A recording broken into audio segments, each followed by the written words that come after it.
Final account की जो basic concept है दोस्तों आपको ज़रूर क्लियर होंगी। प्रोफार्मा प्रॉब्लम्स अपने अगर सॉल्व किए होंगे तो उसके बेस पे जो एमसीक्यू बनते हैं, एग्जामिनेशन के हिसाब से जो एमसीक्यू सॉल्व होते हैं, जो एमसीक्यू आपको क्वेश्चन एग्जाम में पूछे जाते हैं वो कैसे होते हैं, किस तरीके से होते हैं, उसका एक मॉडल हमने प्रोफार्मा सामने रखा है, जिसके बेस से हमें कहीं ना कहीं एग्जामिनेशन के लिए प्रिपरेशन करने के लिए या वाइवा या और भी कोई इंटरव्यू टाइप के क्वेश्चंस हमें पढ़ने में हेल्प हो सकती है।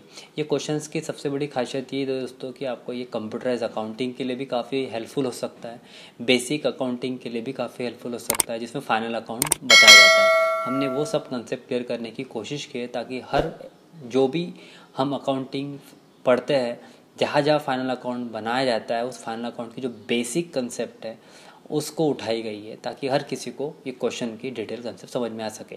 तो उनको ये सब चीज़ें टैली में भी काम आ सकती है। इवन दो कोई भी फाइनेंशियल अकाउंट में फाइनल अकाउंट है, वहाँ भी ये कहीं ना कहीं हेल्पफुल हो सकती है। तो चलो दोस्तों शुरू करते हैं question one by one. Following the statement showing the financial status of the company at any time given.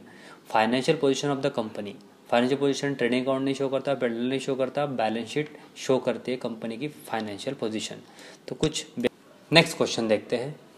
The following the statement of revenue and expenses for the specific period of time. Revenue and expenses, ठीक है, income और expenditure जो होते हैं एक तरीके से वो ट्रेडिंग में, ट्रायल बैलेंस में, P&L में आते हैं। Statement of revenue expense for specific period of time, तो वो आता है कहाँ पे, प्रॉफिट एंड लॉस अकाउंट में। उसके बाद में balance sheet is a statement of, balance sheet में क्या क्या आता है, असेट आता है, लायबिलिटी, कैपिटल भी आता है, सभी चीज़ें आती है। मतलब इसका आंसर क्या रहेगा, ऑल ऑफ दी अबव। काफ़ी बेसिक क्वेश्चन थे दोस्तों। Balance sheet are prepared, balance sheet कैसे बनाई जाती है, वीकली, मंथली, डेली, क्या होता है, एनुअली होती है ना, साल के फाइनेंशियल ईयर के लिए हम लोग बैलेंस शीट बनाते हैं। देखो काफ़ी क्वेश्चन ईजी है तो मैं ज़्यादा समय नहीं लगाऊंगा, वीडियो काफ़ी लंबा हो सकता है, इसलिए मैं ज़्यादा से ज़्यादा समय ना देते हुए इसको फटाफट निपटाने की कोशिश करूंगा और कम से कम टाइम में आपका ज़्यादा से ज़्यादा नॉलेज गेन करने की भी कोशिश करूंगा। अगर वीडियो आपको ज़्यादा फास्ट लग रहा है तो वीडियो की स्पीड को स्लो भी कर सकते हैं, ठीक है। फॉलोइंग इज और are the current liabilities. Current liabilities कौन सी है, बिल्स पेबल करंट लाइबिलिटी होती है, आउटस्टैंडिंग एक्सपेंसेस करंट लाइबिलिटी होती है, बैंक ओवरड्राफ्ट भी करंट लाइबिलिटी, मतलब ऑल ऑफ द अबव इसका आंसर रहेगा। Next, the long term asset that have no physical existence. Long term asset लेकिन फिजिकल एग्जिस्टेंस नहीं, जैसे कि गुडविल हो गया, पेटेंट हो गया, कॉपीराइट हो गया, इसको हम इंटेंजिबल बोलते हैं।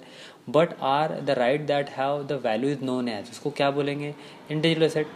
इंटेंजिबल मतलब वो असेट है बट दिखती नहीं है, हम उसको छू नहीं सकते, फिजिकल एग्जिस्टेंस नहीं होता।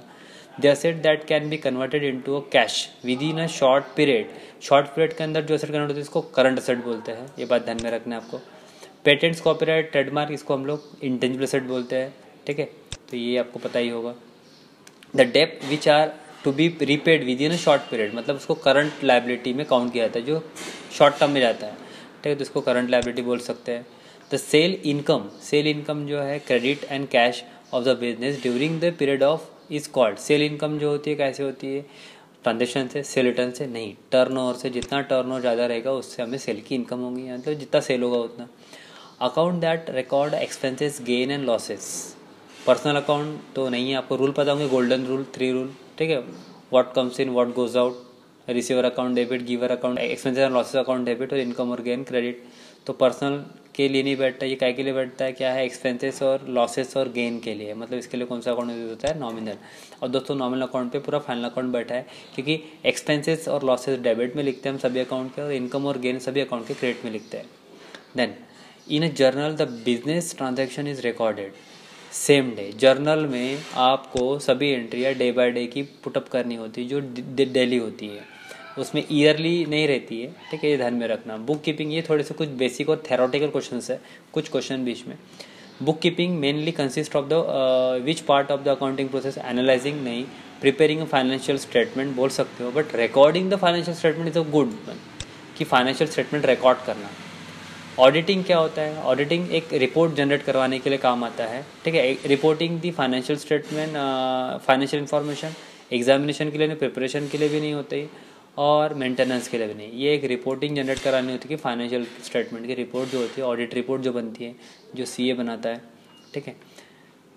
Is a separate legal entity whose total capital can be divided into many share, जिसके बहुत सारे शेयर्स होते हैं। देखो पार्टनरशिप के शेयर्स 2 पार्ट में, यानी बहुत सारे शेयर नहीं होते, सोल डेटर के शेयर नहीं रहते। कंपनी के हो सकते हैं, इसका आंसर क्या रहेगा, कंपनी, जॉइंट स्टॉक कंपनी जिसको हम लोग बोल सकते हैं। What is the basic accounting equation, capital, liability, asset, capital liability मिला के ही असेट बनता है, लायबिलिटी क्योंकि असेट और लायबिलिटी सेम होती है। Net loss occur, net loss कब आएगा? सिंपल सी बात है, जब अपने खर्चे ज़्यादा होंगे और इनकम कम। So expenses are greater than income, common है, बाकी देखने की जरूरत ही नहीं है। Which one of the liabilities from the following? Cash ये असेट है, इक्विपमेंट असेट है, डेटर असेट है, क्रेडिटर लायबिलिटी है। Then is the withdrawal of a cash and goods by the owner of the business और for his or her personal use, मतलब इसको drawing बोलते हैं ना हम लोग कि पर्सनल यूज के लिए हमने कोई गुड्स विड्रॉ कर ली तो it's a drawing. Double entry implies that, double entry क्या करती है? Recording the entries in journal, नहीं। Recording the entries in ledger account, नहीं।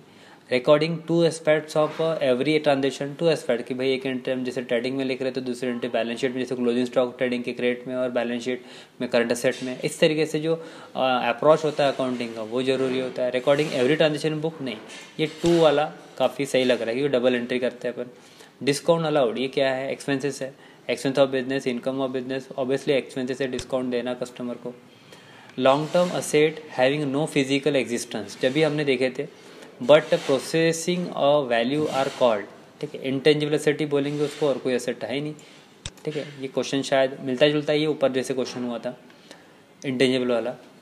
The asset that can be easily converted into cash, उसको liquid asset भी बोल सकते हो। और शॉर्ट पीरियड, ठीक है, दैट इज़ 1 ईयर और लेस, उसको करंट असेट में डाला जाएगा, ठीक है, कि जो कन्वर्ट हो जाती है कैश में, कन्वर्ट उसको लिक्विड असेट बोलते हैं। बट शॉर्ट पीरियड के लिए दिए तो यहाँ पे लिक्विड असेट तो ऑप्शन में नहीं है, but current asset liquid asset से ही निकलता है क्योंकि लिक्विड असेट निकालने का भी फॉर्मूला होता है। करंट असेट में से स्टॉक को हटा दिए तो आपको लिक्विड असेट भी मिलता है। पेटेंट, कॉपीराइट, ट्रेडमार्क, ये सब क्या है? ये सब इंटेंजिबल असेट्स है, तो करंट असेट नहीं है, फिक्स असेट नहीं है, और इंटेंजिबल असेट्स है। Net profit is computed in, net profit क्या में आता है? यू नो, कॉमन है प्रॉफिट लॉस अकाउंट में। बहुत ही बेसिक और काफ़ी इजी क्वेश्चन होते हैं फाइनल अकाउंट के बेस पे। Statement are prepare to know the profit and loss and financial position of the business is called. Financial statement बोल सकते हो, बैंक रिकन्सिलिएशन नहीं बोलते, ट्रायल बैलेंस भी बोलते हैं, ऑल ऑफ दिस को सवाल ही नहीं आता। Financial statement, account which show the gross profit और gross loss, you know trading account ही शो करता है ना, तो ट्रेडिंग अकाउंट इसका ऑप्शन रहेगा। Trading account is prepare to know, trading account क्यों बनाया जाता है? ग्रॉस प्रॉफिट फाइंड करने के लिए, बेस में मेन रीज़न तो वही होता है। इसका आंसर क्या रहेगा आपका? ग्रॉस प्रॉफिट फाइंड करना। उसके बाद में next, on the debit side of trading account record, debit में क्या आता है? डायरेक्ट एक्सपेंसेस आता है, और क्रेडिट में क्या आती है? Direct income. इसका आंसर क्या रहेगा? Direct expenses. क्लोजिंग स्टॉक जो है, closing stock is recorded in, closing stock कहाँ आता है? ट्रेडिंग के क्रेडिट में, तो ट्रेडिंग में भी आता है, बैलेंस शीट में भी आता है, क्योंकि बैलेंस शीट में असेट साइड में भी आता है, तो इसकी एंट्री ये रहेंगी definitely. Profit and loss account show क्या शो करता है? नेट प्रॉफिट शो करता है, टोटल कैपिटल एम्प्लॉयड नहीं। प्रॉफिट लॉस अकाउंट तो द सेल ऑफ असेट नहीं। प्रॉफिट अर्न बाय बिजनेस, यानी बिजनेस से कितना प्रॉफिट अर्न हुआ, नेट प्रॉफिट, ये शो करता है। ऑपरेटिंग एक्सपेंसेस ये हमेशा प्रॉफिट एंड लॉस अकाउंट में आता है, ट्रेडिंग में और इधर उधर नहीं आते, इसलिए इसका आंसर क्या रहेगा? Profit and loss account. Operating expenses जो बिजनेस नेचर के होते हैं, नॉन ऑपरेटिंग मतलब जो बिजनेस नेचर के नहीं होते। Expenses relating to the sale of the goods, sale of the goods, जो सेल करने से रिलेटेड जितना भी खर्चा होता है वो पेंडल में आता है। परचेज करने से रिलेटेड जितना भी खर्चा आता है वो ट्रेडिंग में आता है, जैसे कैरेज हो गया वगैरह वगैरह एक्सेट्रा, मटेरियल हो गया, मटेरियल परचेज हो गया। सेल से रिलेटेड मतलब एडवर्टाइजिंग हो गया, डिस्काउंट हो गया, और क्या जो भी मतलब सेल से रिलेटेड जो भी खर्चा है, सेल्समैन कमीशन, एजेंट वगैरह वगैरह, इसलिए वो कहा जाता है पेंडल में। Profit and loss account is prepare काय के लिए बनाते हैं? At a particular point of time भी बोल सकते हैं, फिक्स डेट का भी हो सकता है अगर रहा तो, बट यहाँ फॉर अ सर्टन पीरियड भी हो सकता है, और ऑल ऑफ दिस। बट यहाँ पे ये जो क्वेश्चन है ये थोड़ा सा मुझे एक्सेप्शनल क्वेश्चन लग रहा है, क्योंकि इसके ऑप्शन जो है काफ़ी मतलब कंफ्यूजिंग है, तो मेरे हिसाब से इसका आंसर ऑल ऑफ दिस हो सकता है, बट जनरली ये एक हो सकता है, बट यहाँ पे कंफर्म नहीं दिया हुआ है। At the particular point of time, particular point of time, या ऐसा कुछ financial year ending, monthly, yearly, ऐसा कुछ होना चाहिए था, बट ऐसा कुछ है नहीं, तो ये थोड़ा सा एक्सेप्शनल लग रहा है। आपको इसका आंसर क्या लग रहा है वो कमेंट बॉक्स में कमेंट करके जरूर बताइए। कैरेज आउटवर्ड ये कहाँ आता है? P&L, क्योंकि ये कैरेज आउटवर्ड भी सेलिंग एक्सपेंसेस होता है एक तरीके से, बट P&L में जो आइटम आते हैं वो इनडायरेक्ट आते हैं, तो इसको क्या बोलेंगे हम? इनडायरेक्ट एक्सपेंसेस, ठीक है। इसका आंसर इनडायरेक्ट एक्सपेंसेस रहेगा। Which are the indirect expenses? Indirect expenses, salary indirect है, P&L में आता है। इंश्योरेंस पेंडल में आता है, रेंट पेंडल, सभी आइटम क्या है, इनडायरेक्ट। डायरेक्ट वाले आइटम पूरे हम ट्रेडिंग में लिखते हैं, ये बात ध्यान में रखिए। Income earn from other than routine activities called general income, direct income, indirect income, उसको क्या बोलते हैं, इनडायरेक्ट इनकम, जो प्रॉफिट एंड लॉस अकाउंट के क्रेडिट में आता है, जैसे कमीशन मिला, डिस्काउंट मिला, डिविडेंड मिला, ऐसे। Discount received is an example of, अभी हमने ऊपर देखे, डिस्काउंट रिसीव्ड अगर हुआ है तो वो कौन सी इनकम, जैसे मैंने आपको बताया कि इनकम अर्न रूटीन एक्टिविटी जो बिजनेस की है वो, तो ये कौन सी रहेंगी, डिस्काउंट रिसीव्ड भी क्या हो गया अपने लिए, इनडायरेक्ट इनकम, क्योंकि P&L के क्रेडिट में आता है। Which are the indirect income in the following, देखो क्वेश्चन एक में इससे कनेक्टेड है और काफ़ी को रिलेटेड है। कमीशन रिसीव्ड इनडायरेक्ट है, इंटरेस्ट ऑन इन्वेस्टमेंट इनडायरेक्ट है, डिविडेंड रिसीव्ड भी इनडायरेक्ट है, मतलब सभी आइटम इनडायरेक्ट इनकम में बैठता है। On the credit side of profit account we where record, credit side में क्या आता है, इनडायरेक्ट इनकम, ठीक है।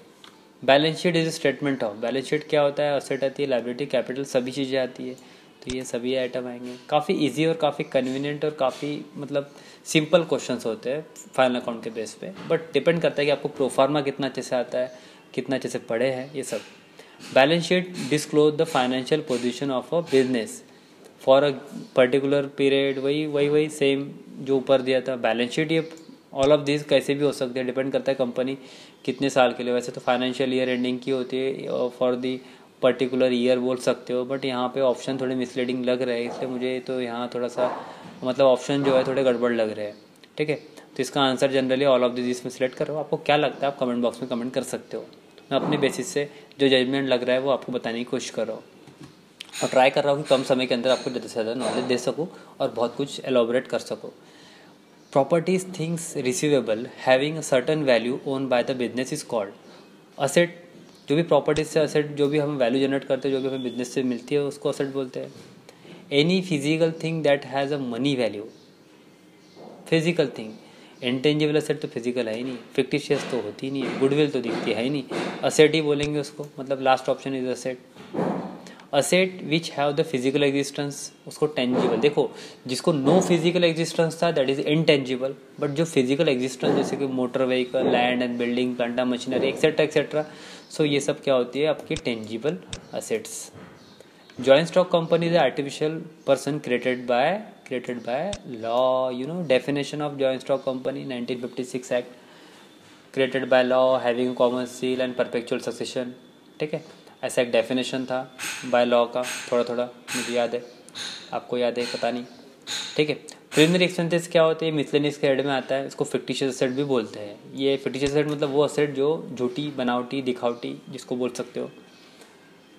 The document which contain the rules and regulation for the internal management, internal management के लिए रूल्स एंड रेगुलेशन के लिए जो मैनेजमेंट के लिए डॉक्यूमेंट बनता है, उस डॉक्यूमेंट को बोलते हैं AOA, means article of association. ये कुछ बेसिक और थेरोटिकल क्वेश्चन है कंपनी के जो फाइनल अकाउंट के लिए काम आते हैं।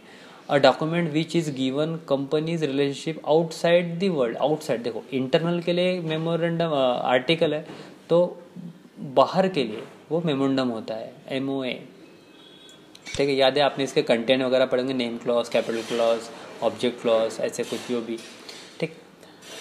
The person who take a risk in issuing a share is known as, जो पर्सन शेयर इशू जब होते हैं कंपनी के, जब प्राइमरी मार्केट में शेयर इशू होते हैं, इसको IPO हम लोग बोलते हैं, तो उसमें जो रिस्क लेते हैं वो रिस्क लेने वाला कौन होता है, अंडर राइटर्स, ठीक है। डायरेक्टर, प्रमोटर, पब्लिक नहीं, पब्लिक भी रिस्क लेती है वैसे तो, बट इशू करने वाली कंपनी के बारे में सोच रहा है, ठीक है, आपके बारे में नहीं, ठीक है। इन्वेस्टर होते हैं पब्लिक, तो वो तो फायदे के लिए सोचते हैं कि लिस्टिंग गेन मिलेंगे अच्छी। A company is form by, company कौन फॉर्म करता है, कंपनी के ओनर नहीं, ओनर से अच्छा वर्ड प्रमोटर होता है, जो कंपनी को प्रमोट करते हैं। प्रमोटर का मतलब ही होता है the person who discovering the idea about a company, that is a promoter, ठीक है। The word limited should be after the name of the company, ये रजिस्टर्ड कंपनी, आपने टाइप्स ऑफ कंपनी अगर पढ़ी होंगी बेसिक में, तो उसमें पता होगा कि लिमिटेड जो वर्ड लगता है, प्राइवेट लिमिटेड, PVT, LTD ऐसा लिखा रहता है, तो ये रजिस्टर्ड कंपनी के पीछे लिखा रहता है। Debenture holder are the of company, debenture holder कौन है, वैसे तो वो एक तरीके से क्रिएटर्स होते हैं, मतलब एक तरीके से लाइबिलिटी के आइटम है, मतलब वो एक तरीके से हमारे क्रिएटर है, ठीक है, जो बने हुए जो बनते हैं जनरली उनको पैसा देना होता है, इंटरेस्ट देना होता है, ठीक है, तो वो क्या है अपने लिए क्रिएटर है। Debenture are also term as, उसको बॉन्ड भी बोलते हैं, ठीक है, क्या बोलते हैं, बॉन्ड, डिविडेंड, बोनस वगैरह तो नहीं बोलते। Distribution of earning to the share holder rest with the board of और director are called. Distribution of earning, देखो जितना भी शेयर होल्डर को जो अर्निंग बांटा है तो उसको क्या बोलते हैं, अर्निंग बांटना मतलब डिविडेंड बांटना। अर्निंग शेयर होल्डर को मिलने वाली इनकम या डिविडेंड ही होती है। जैसे इंटरेस्ट हमें मिलता है लोन के बदले में, वैसे शेयर के इन्वेस्टमेंट के बदले में हमें क्या मिलता है, डिविडेंड। तो इसका आंसर क्या रहेगा, डिविडेंड। काफ़ी क्लियर है, क्वेश्चन प्रॉपर पढ़ो, प्रॉपर समझ लो तो आपको आंसर क्या होगा वो समझ में आ ही जाएगा। तो आपको मल्टीपल ऑप्शन देखने की ज़रूरत ही नहीं पड़नी चाहिए, क्योंकि आप मल्टीपल ऑप्शन में अगर जाते हो तो आपको और कन्फ्यूज़न हो सकता है। इसलिए पहले ही क्वेश्चन पढ़ने के बाद ही उसका आंसर निकाल लो, जिस तरीके से मैं आपको निकाल के दे रहा हूँ, ताकि कन्फ्यूज़न नहीं आता है इससे। नहीं तो फिर 4 ऑप्शन देखने के बाद फिर आपका कन्फ्यूज़न होगा, क्योंकि इंसान का माइंड वैसा ही होता है। Discount on issue of share shown in the balance sheet as, balance sheet में शो होता है असेट साइड में, डिडक्ट नहीं होता, असेट डिडक्टेड फ्रॉम असेट भी नहीं होता, लायबिलिटी में भी नहीं आता। असेट में मिसलेनियस के हेड में अपन लिखते हैं, अगर पता होगा तो, फिक्टिशियस असेट के हेड में। Trading account is prepare to find out, very common question, ये ऊपर भी हमने देखे थे, इससे रिलेटेड ग्रॉस प्रॉफिट के लिए होता है। ओपनिंग स्टॉक क्या है, ओपनिंग स्टॉक आ जाता है ट्रेडिंग के डेबिट में आता है, debit in the trading account. देखो कुछ क्वेश्चन इतने मतलब ऐसे लगते हैं कि क्या क्वेश्चन है ये। Which one of the following asset could be describe as a current asset, machine fix asset है, स्टॉक करंट असेट है, बिल्डिंग फिक्स असेट है और लैंड भी फिक्स असेट है। जिसका आंसर क्या रहेगा, stock of the goods for resale. Wages is example, wages क्या है, एक्सपेंसेस है, लेकिन ट्रेडिंग अकाउंट का एक्सपेंसेस यहाँ पे क्या लिखा है, डायरेक्ट डायरेक्ट है क्या है, तो ये डायरेक्ट एक्सपेंसेस है। नहीं तो क्या होता है, देखो कैपिटल एक्सपेंसेस, इनडायरेक्ट एक्सपेंसेस और ये एक्सपेंसेस मतलब सभी है, एज बिफोर सभी है, तो कई लोग ये सिलेक्ट कर लेते नहीं, वो क्या है, सीधे कौन सा एक्सपेंसेस है, डायरेक्ट, क्योंकि ट्रेडिंग में डायरेक्ट एक्सपेंसेस से डायरेक्ट इनकम आती है और पेंडल में indirect expenses indirect income, nominal account के रूल के हिसाब से। Profit is difference between, profit क्या होता है, असेट और लायबिलिटी का डिफरेंस नहीं होता है, असेट और इक्विटी का डिफरेंस नहीं, asset purchase with the cash contribution by the owner and cash spend to the operate the business, ये है ठीक है, बट इससे कैश परचेस हो, मतलब असेट खरीदी जा रही है और वो कंट्रीब्यूशन किसी ओनर के हिसाब से कैश को स्पेंड भी कर रहा है, तो इससे उसको इनकम कैसे होंगी। हम बात कर रहे हैं नेट प्रॉफिट, प्रॉफिट के बारे में। प्रॉफिट कैसे होगा, प्रॉफिट होगा कैसे, अगर asset received for the goods and services, मतलब असेट से कुछ गुड्स और सर्विसेज को मिल रही है and the amount use to provide the goods and services, तो देन उसको प्रॉफिट होगा, जो अर्निंग होंगी। तो ये आंसर कहीं ना कहीं मुझे सही लग रहा है, आप देखिए आपके हिसाब से क्या लगता है। Tangible assets are use in, एक चीज़ और, जिस क्वेश्चन में जो ऑप्शन रहेंगे आपको उसी में से सिलेक्शन करना पड़ेगा। अब अपने ऑप्शन तो वहाँ ऐड कर नहीं सकते, जो क्वेश्चन आपको दिए रहेंगे, कुछ ऑप्शन गलत भी हो सकते हैं, कुछ ऑप्शन सही भी हो सकते हैं। ये डिपेंड करता है कि क्वेश्चन और आंसर किस तरीके से बनाए गए बनाने वाले ने, क्वेश्चन भी रॉन्ग हो सकता है sometimes. Tangible assets use in most of online examination में ये हुआ भी है कई बार कि ये जो MCQs होते हैं वो रॉन्ग भी आते हैं, उसके ऑप्शन भी रॉन्ग होते हैं, उसके लिए लोग क्लेम भी करते हैं। Tangible assets are use in a business that are of relatively fix और परमानेंट नेचर।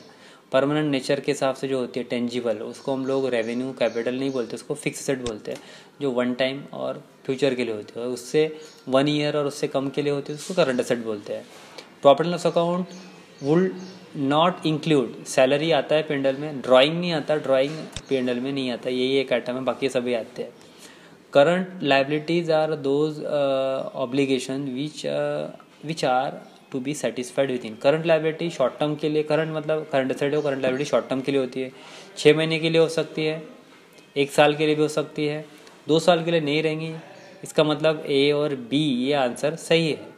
तो दोस्तों इस तरीके से हमने MCQ पढ़े। उम्मीद करता हूँ कि आपको सभी MCQ कहीं ना कहीं एग्जामिनेशन के हिसाब से, दृष्टिकोण के हिसाब से और पेपर के हिसाब से, या फिर आपके वाइवा के हिसाब से, या आपके टैली या फिर कंप्यूटर अकाउंटिंग का जो कंसेप्ट है, या फिर और भी जो फाइनल अकाउंट जहाँ आप सॉल्व करते हो उसके लिए कहीं ना कहीं बेनिफिशियल होंगे। तो उम्मीद करता हूँ दोस्तों सभी चीज़ें आपके काम आएंगी। आपको वीडियो पसंद आया तो लाइक करिए, कमेंट करिए कि वीडियो और क्वेश्चन के बारे में कोई डाउट्स होगा तो उसके बारे में बताइए, और कुछ रिकमेंडेशन है तो वो बताइए। आपको डेफिनेटली उस चीज़ों को प्रोवाइड करने की कोशिश करूँगा, और अपने दोस्तों को ज़रूर शेयर करिए ताकि उनको भी ये नॉलेज मिल सके, क्योंकि पढ़ेगा इंडिया तो बढ़ेगा इंडिया, और नॉलेज बांटोगे तो और बढ़ेगा। तो दोस्तों शेयर करिए अपने दोस्तों को, और ज़रूरतमंद दोस्तों को तो ज़रूर शेयर करिए ताकि उनका भी विकास हो सके। चलो दोस्तों मिलते हैं नेक्स्ट टाइम, तब तक इजाज़त दीजिए मुझे। जय हिंद, जय भारत।